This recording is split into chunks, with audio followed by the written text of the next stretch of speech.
And this is the Ramana Maharshi satsang, a time to listen, reflect, and deeply meditate. Know yourself and be always free and at peace.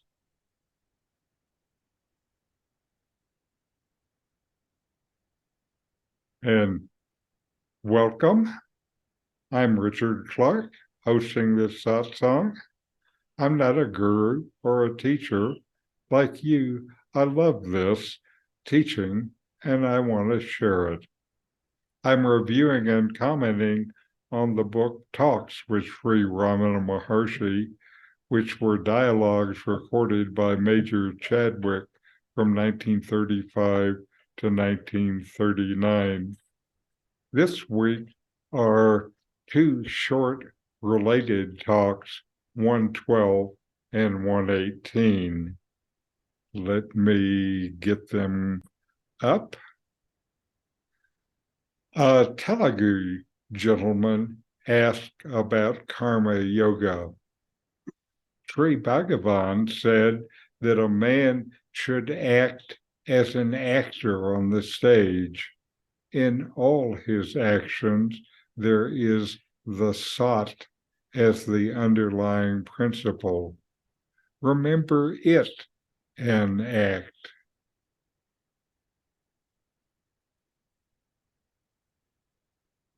In this dialogue, a Telugu gentleman approached Ramana Maharshi with a question about karma yoga. Karma yoga is one of the paths in Hindu philosophy.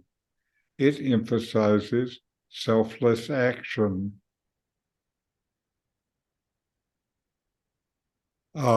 This is action performed with the right attitude and without attachment to the results.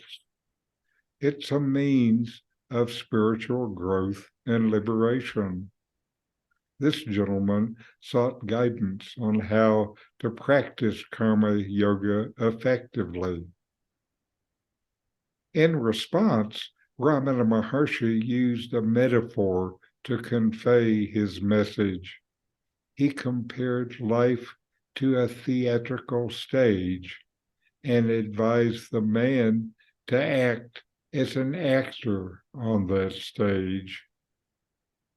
This metaphor implies that life is like a play where individuals perform their roles in various actions and experiences.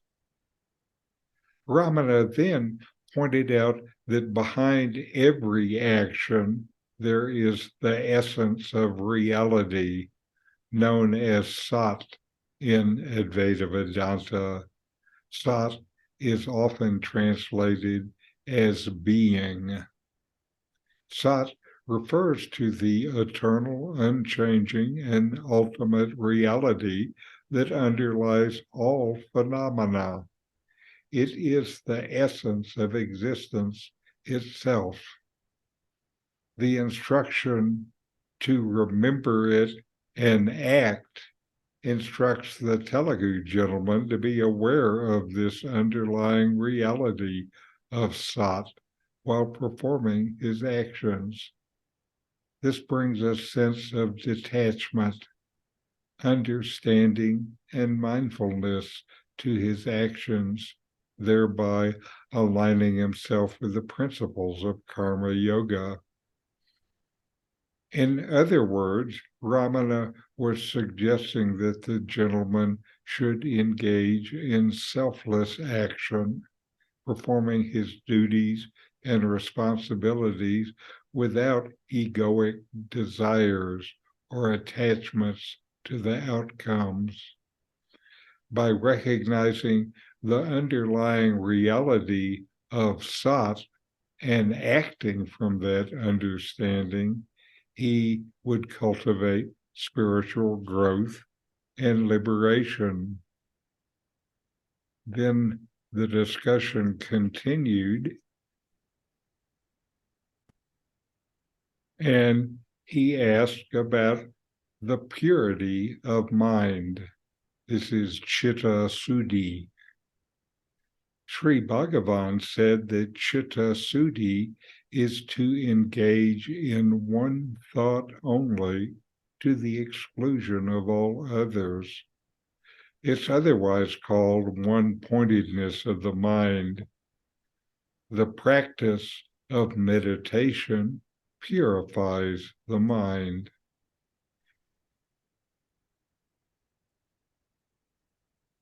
In this, the topic of discussion was purity of mind, known as Chitta Suddhi. The gentleman asked Ramana about how to attain this purity of mind. Sri Bhagavan's response emphasized the importance on focusing on one thought exclusively to the exclusion of all others. This is one-pointedness of the mind. In other words, the practice of Chitta Suddhi involves focusing the mind on a single object, idea, or concept while disregarding all other distracting thoughts. By directing the mind to concentrate on a specific focal point, the practice of meditation plays a significant role in purifying the mind. Through meditation, you can train the mind to become more focused, disciplined, and free from wandering thoughts. Ramana has recommended self-inquiry, investigation of your ideas about your identity and as a separate person, a separate body, a separate mind, a separate ego. This investigation as the one focus to take in your meditation.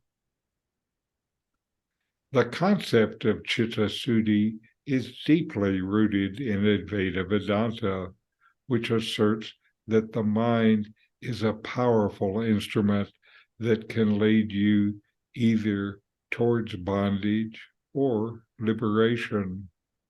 A pure and focused mind becomes a conducive vehicle for spiritual growth and self-realization. It's important to note that Chitta Suddhi is not solely dependent on meditation, but is a comprehensive process that involves self-inquiry, self-discipline, and the cultivation of virtuous qualities.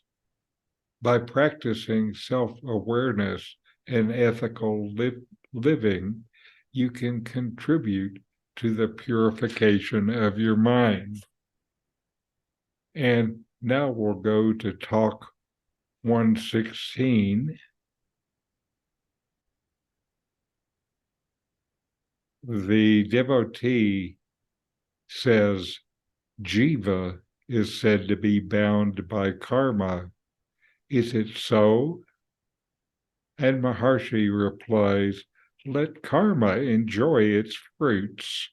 As long as you are the doer, so long as you are the enjoyer.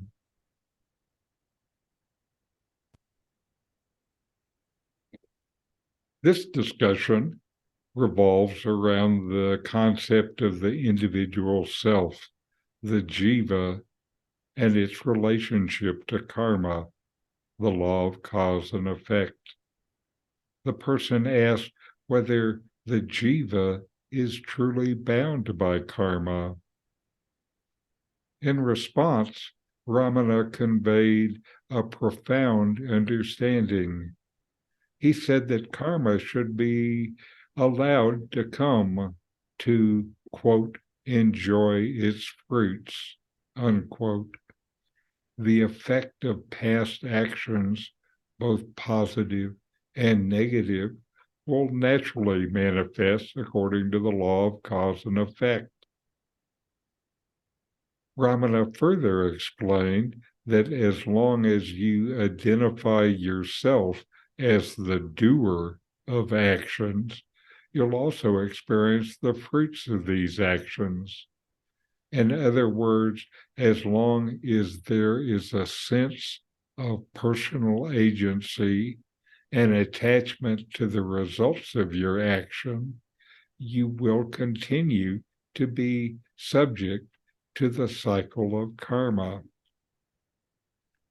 Ramana's response encourages the seeker to use their true nature beyond limited identification with the jiva and belief in personal agency.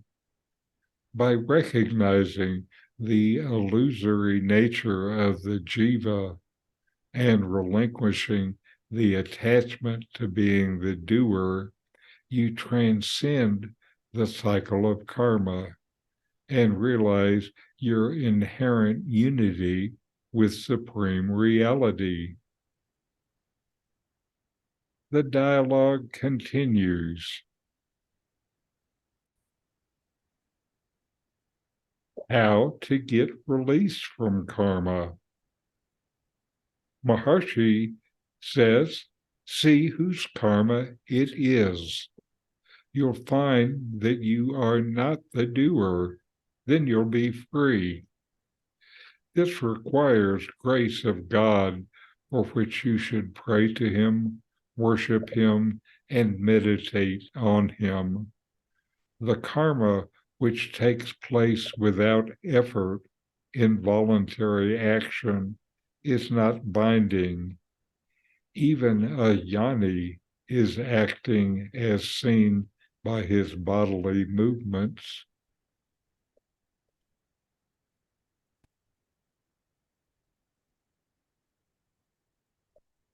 Now they talk about liberation from karma. Ramana is asked how one can be released from the effects of karma. In response, Maharshi provided profound guidance. Ramana asked the questioner to investigate and discern whose karma it truly is. By introspecting and examining the nature of the self, you will realize that you are not the actual doer of the actions. This understanding is key to experiencing freedom from the binding effects of karma. Ramana further explains that actions performed effortlessly and spontaneously without a sense of personal agency or deliberate action are not binding in the same way as actions performed with egoic attachment. Even a realized being, a jnani, may engage in actions, but their actions are devoid of egoic identification and so do not create new karmic bindings. Ramana goes on to say, there can be no karma without effort or without intentions, sankalpas. Therefore, there are sankalpas for all. There are two kinds, one binding and the other not binding. The former must be given up and the latter must be cultivated. There is no fruit without previous karma, no karma without previous sankalpa, intention. Even mukti must be the result of effort so long as the sense of doership persists.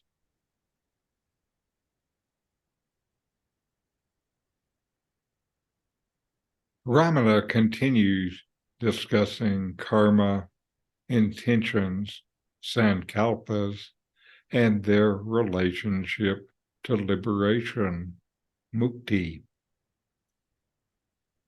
Ramana begins saying that karma is inseparable from effort and intentions. Karma arises from deliberate actions and the underlying intentions or desires behind them, sankalpas. In other words, when you engage in actions with specific intentions, karma is generated. He further explains that intentions or sankalpas can be classified into two categories. The first is binding, meaning that it leads to further karmic entanglement and perpetuates the cycle of cause and effect. The second kind is non-binding, which is conducive to liberation. The latter should be nurtured and cultivated, while the former should be relinquished. Ramana emphasizes giving up the binding intentions, which are driven by desires, attachments, and egoic identification. These intentions create new karmic impressions and perpetuate the cycle of birth and death. On the other hand, non-bonding attentions align with the pursuit of liberation and self-realization. He notes that even the aspiration for liberation, mukti, itself requires effort as long as the sense of doership persists, as long as there is a belief in being the individual doer. Efforts are necessary to transcend the illusion of separateness and realize one's true nature as the pure consciousness. So, as long as you feel like you act, you do, then act towards liberation. Ramana also highlights the interconnectedness of karma, intentions, and their sequential nature. Previous actions, karma, are shaped by previous intentions, sankalpas. Likewise, future actions and their karmic consequences are influenced by present intentions. This understanding reminds people of the importance of cultivating pure, non-binding intentions to move towards liberation. This is spiritual practice, self-inquiry, to know yourself. So inquire, know yourself, and be always happy and at peace. Now we have a video with Nome. If there is an experiencer, the law of karma holds.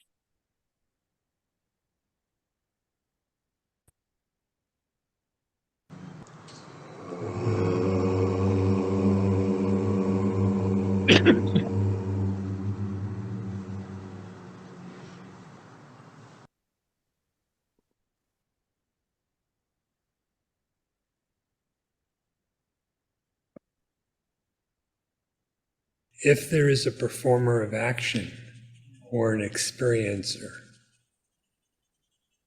the law of karma holds true.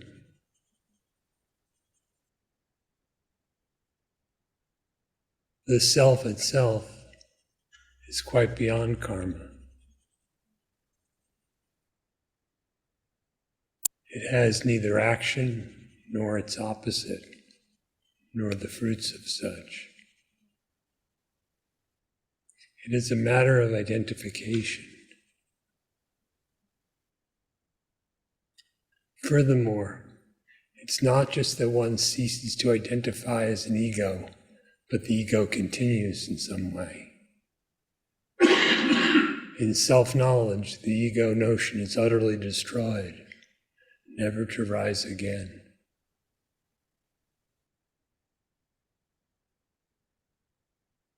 So is it similar in reincarnation for one who, because this is the part I trip up on, for whom is there reincarnation? How could it be true for one and not for another? If there is incarnation now, there is reincarnation later. Are you incarnate? No. And so if I thought I were incarnate, for that one, would there be reincarnation? That's where I tripped up on. How many of you are there?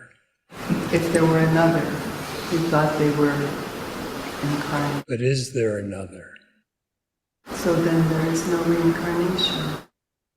Just like this world.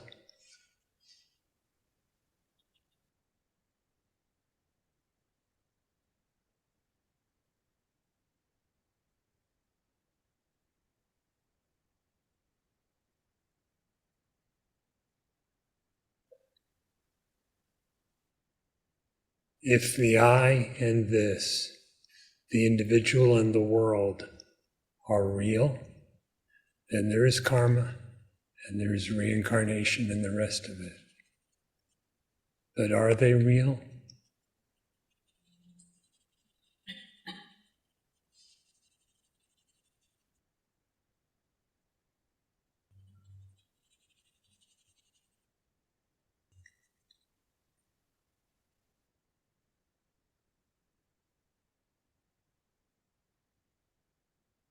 The notion of being presently incarnate is illusion.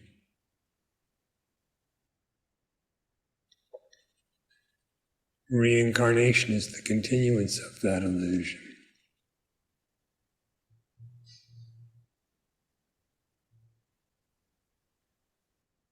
What is the view free of illusion?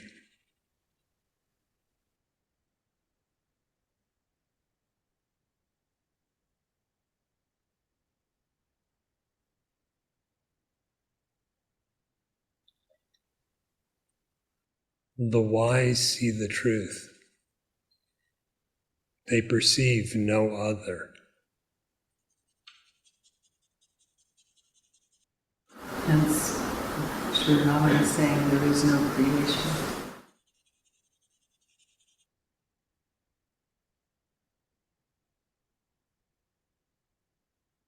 How could there be creation for one who has never been born?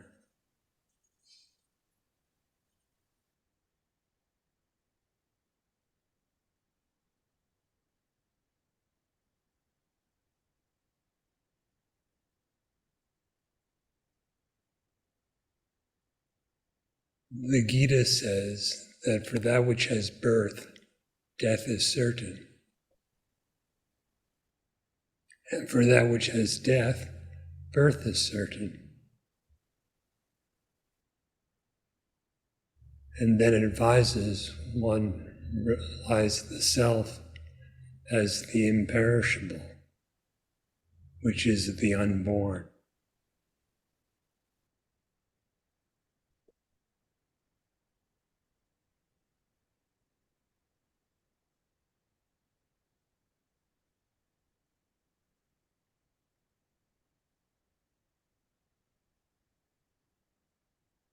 If there is an I,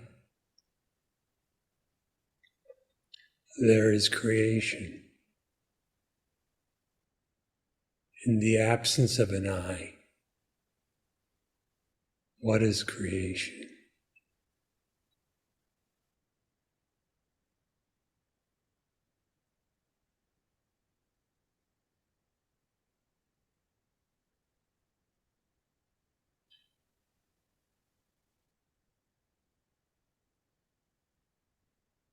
As for karma, one should endeavor to manifest what is true, good, and beautiful in all the activities of body, speech, and mind. But one should not misidentify with those activities or with those things.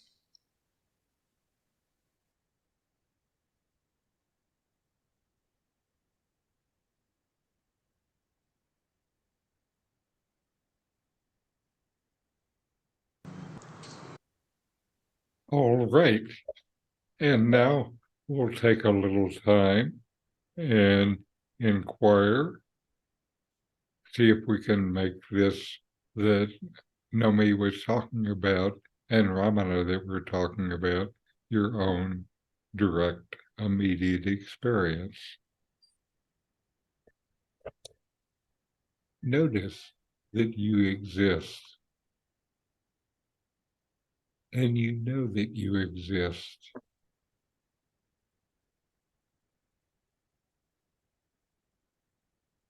Now, inquire, investigate within yourself. Who is the doer of action?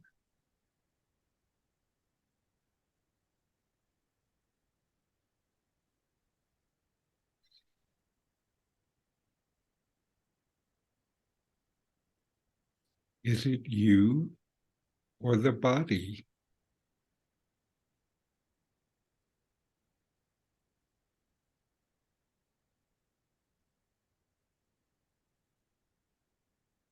Just who is this doer?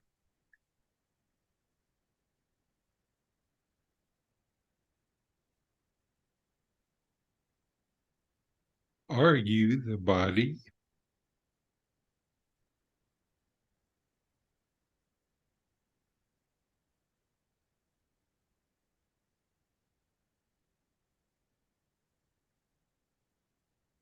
The body acts.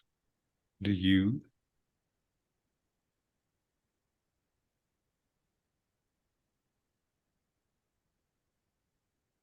If you are not the body, then who is taking action?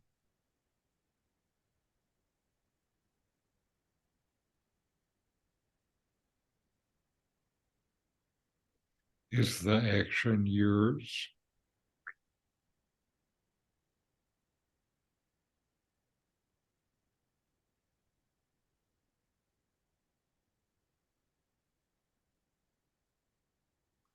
How can you, if you're not the body, how can you do anything?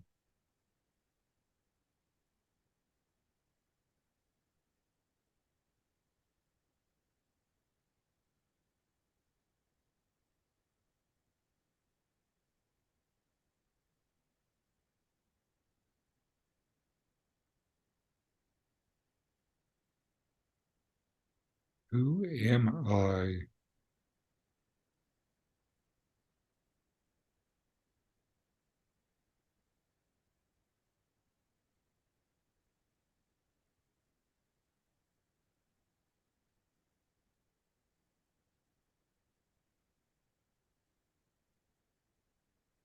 What is the nature of my existence?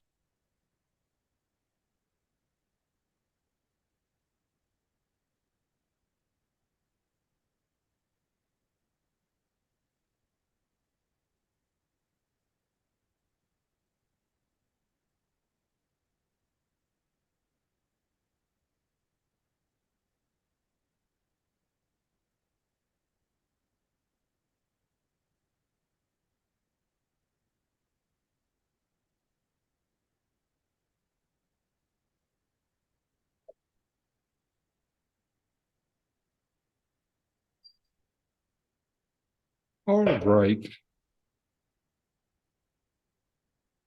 And let's close with a chant. Om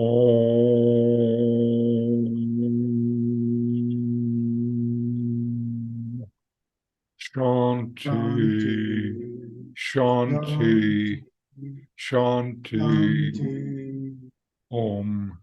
Peace, peace, peace.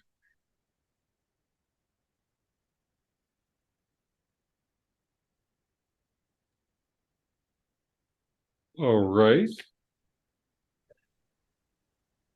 Dialogue, discussion, comments.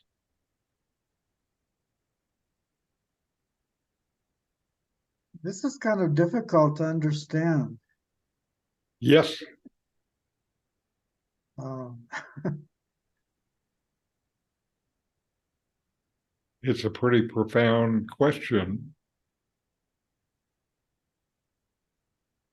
well, yes, about the body being the doer, that I am not the body, Uh-huh. but the And body doesn't act without my consciousness. are you sure?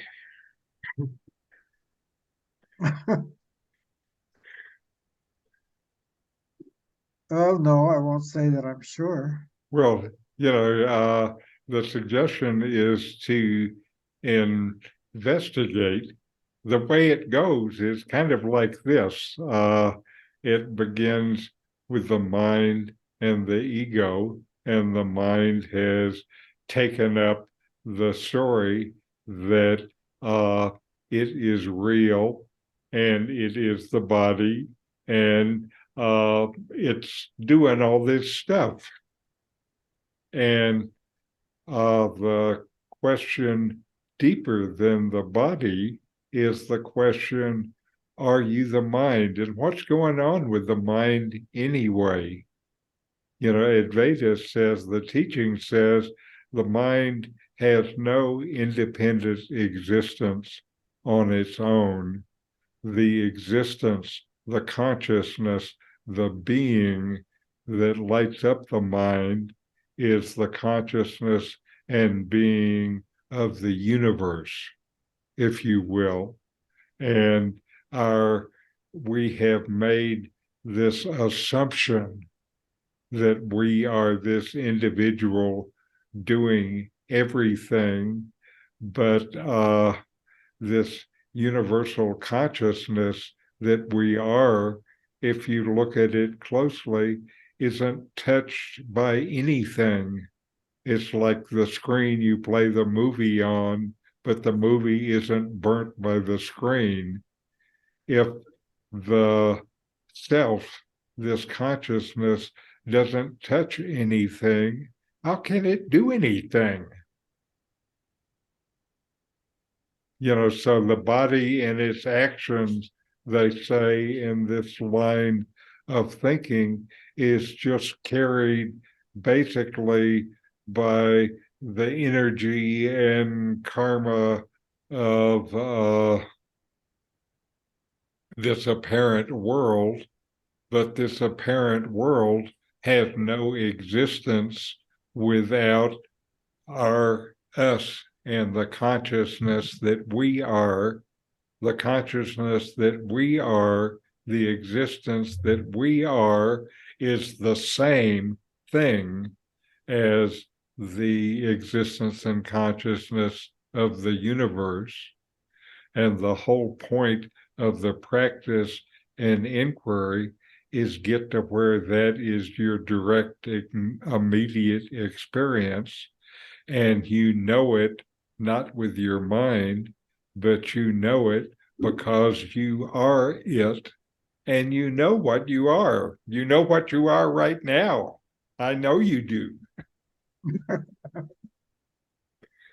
So those are the things that are behind it, and it doesn't surprise me that you have difficulty with it, because this kind of contradicts more or less everything that you have thought of in your whole life before.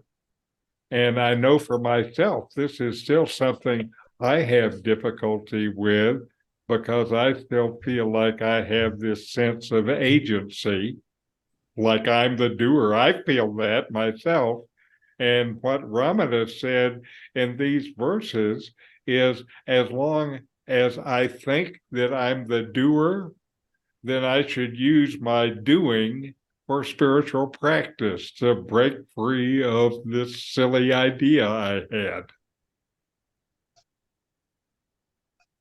And so I'm encouraged by these words for Ramana because part of them deal with me and the issue that I have, which is this sense of agency,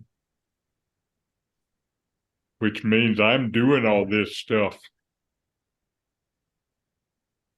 That's one of the reasons why at this time in my life, I have focused more on these thought songs and stuff like this, because it's a way to focus my attention more directly on the self.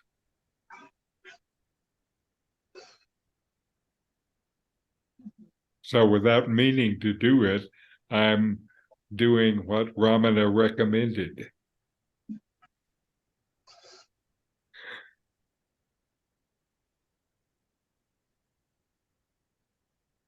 And I know Ramana was a troublemaker.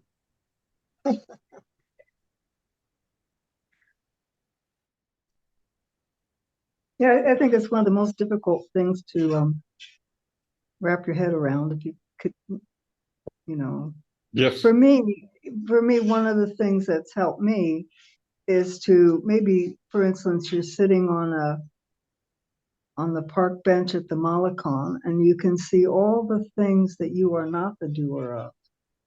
All that display of life and activity, and that's happening in your presence. The problem is we put a line of demarcation between all that is occurring, and then suddenly we say, yeah, but this part I'm doing, And so really, I'm not doing any of that, but I'm doing this. Right. And even the body, you're not doing. You're not doing your liver or your kidneys or your cell function.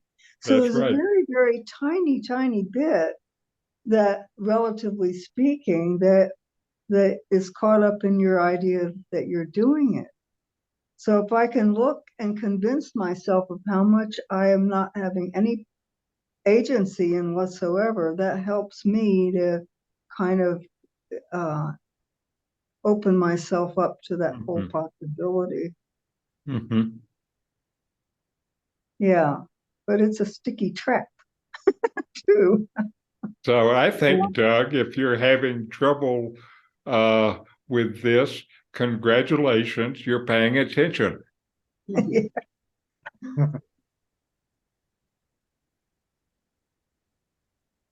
Yeah.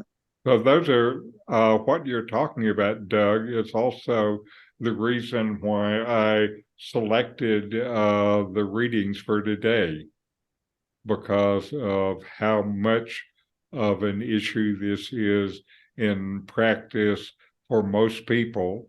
And those most people certainly includes this one that I think I am. Mhm.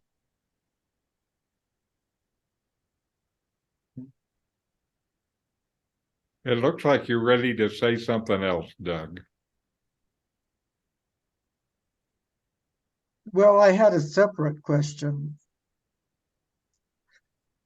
So what does Ramana mean when he talks about God? He's meaning this consciousness and being that we are and the universe is.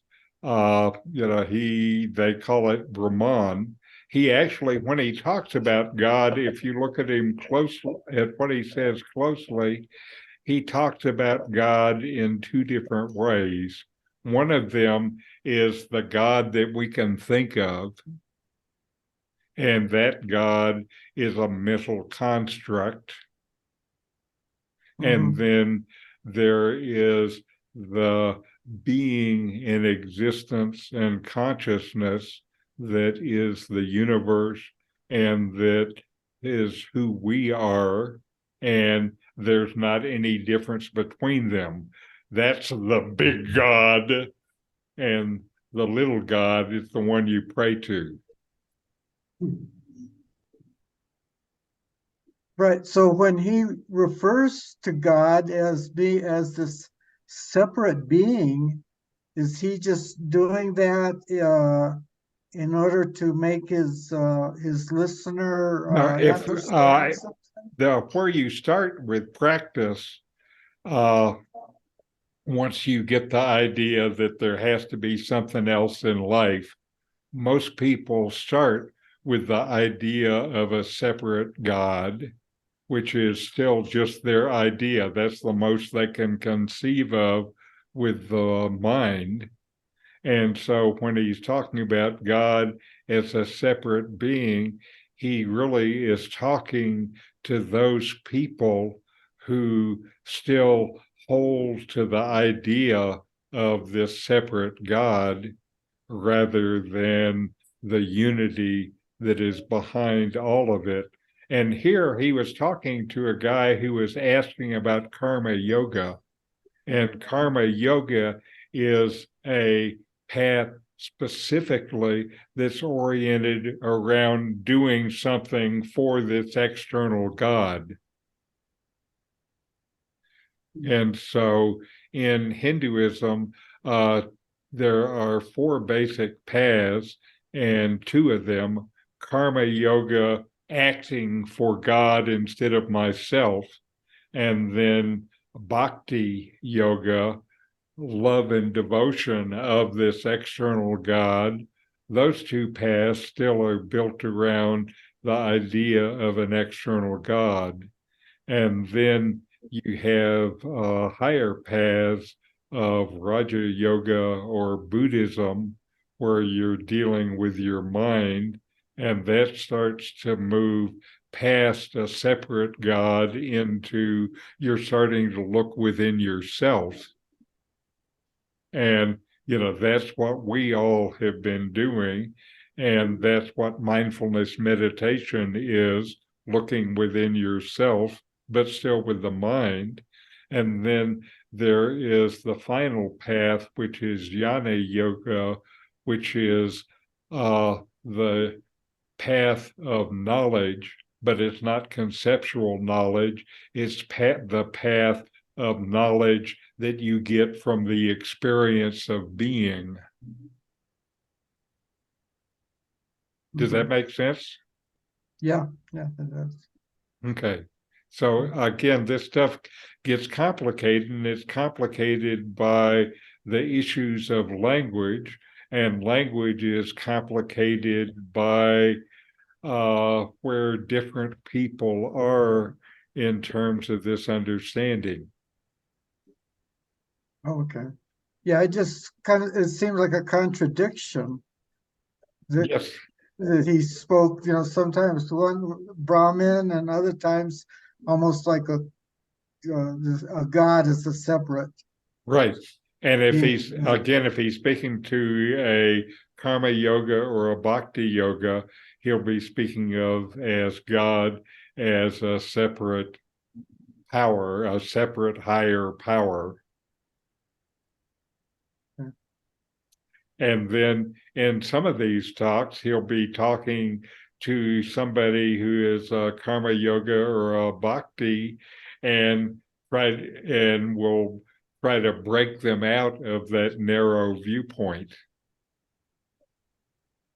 But first, when Ramana responds, he responds in terms of the frame of reference that the people are already involved in, rather than trying to get them to change their approach. He tries to get them to deepen their approach, not to go off on a different path.